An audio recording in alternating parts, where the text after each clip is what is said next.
Now we're going to learn how to build rhythm patterns. The first one that I'm going to start with involves playing a single bass note and a chord in the right hand. We're going to use the note C, and then we're going to play over here, we're going to form a C minor 7, like that.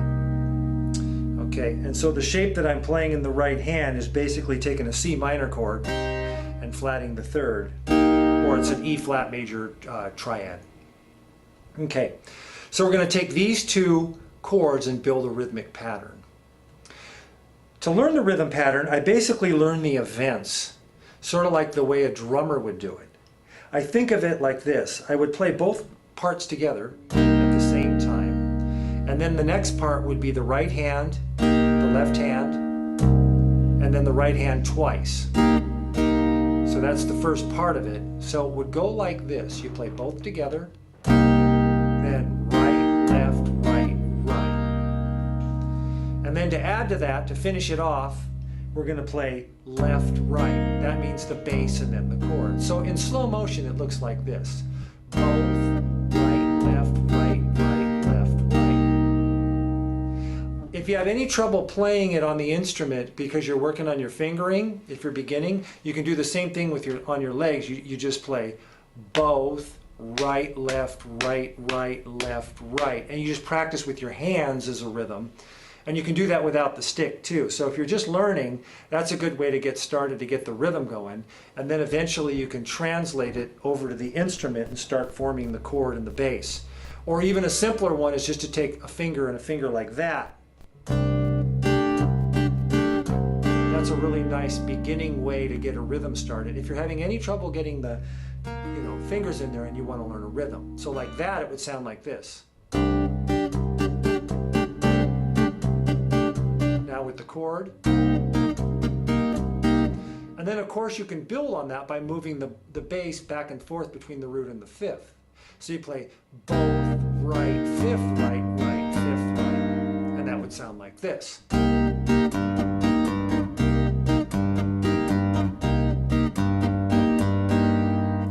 Okay, we're going to learn another rhythm pattern. This rhythm pattern basically involves playing in 6/8.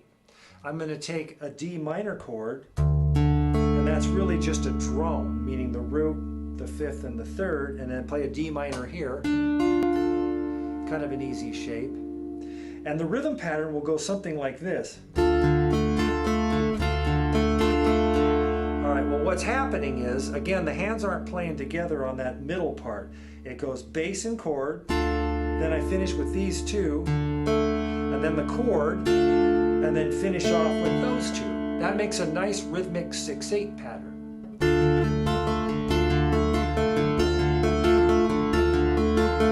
Sounds pretty full even though the hands aren't playing at the same time. This chord for fun can move D, C, B flat, C, D, which is a popular chord progression, would sound like this.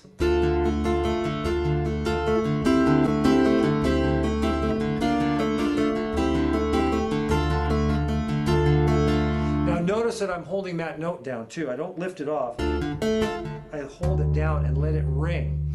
By letting this note ring out longer, it gives it a fullness, a really nice sound to fill that out.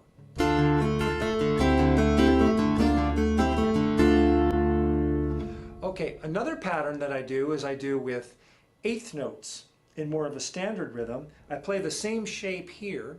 I go to a D major this time. Now this is somewhat of an arpeggio as well as it is a rhythm pattern. I'm going to play these two notes with the left hand and then these two notes.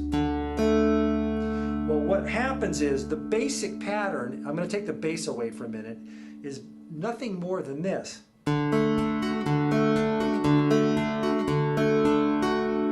With the bass played on the first note at the same time as this,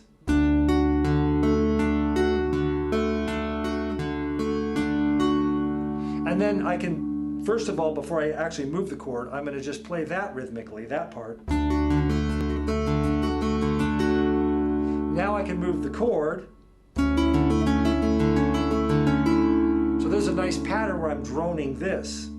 off of a major chord.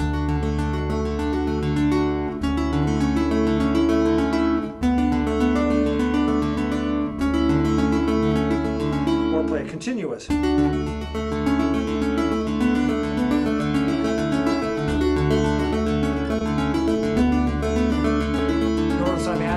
In every once in a while. That actually, you can build your speed up. It sounds like a guitar, sort of like a finger picking style.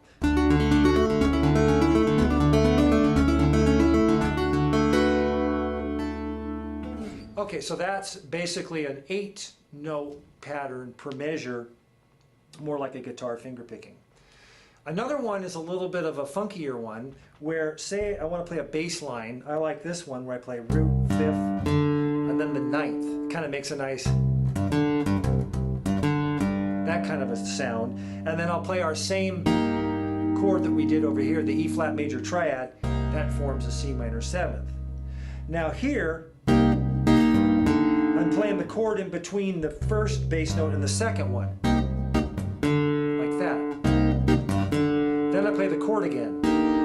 So I put the rhythm pattern together, and I can even add a chord in between right before the last note and make it a little more funky.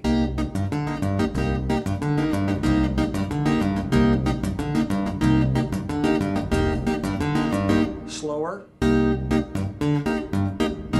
you also have sort of a double like that, which is nice. If you really want to play fast, you can leave out the first chord, like.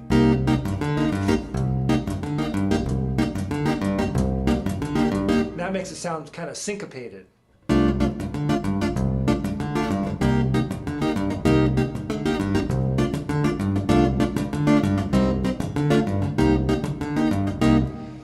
With all of these patterns, you can make them more complex and more interesting by moving the bass line around. So I play in the same feel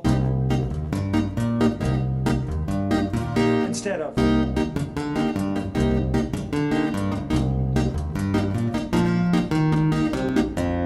like that.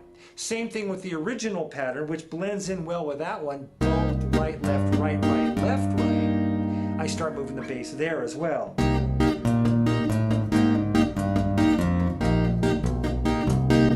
So I do a lot of playing where I have these combinations of rhythmic patterns. Once I learn the rhythmic pattern, then I just start to move either the chord or the bass around the rhythmic pattern, and then that gives me my rhythm that way. So again, you just basically start out with one chord, one bass, work out the pattern, and then start to move the bass around or start to move the chord. And of course, eventually you can end up with moving both. So I hope this helps.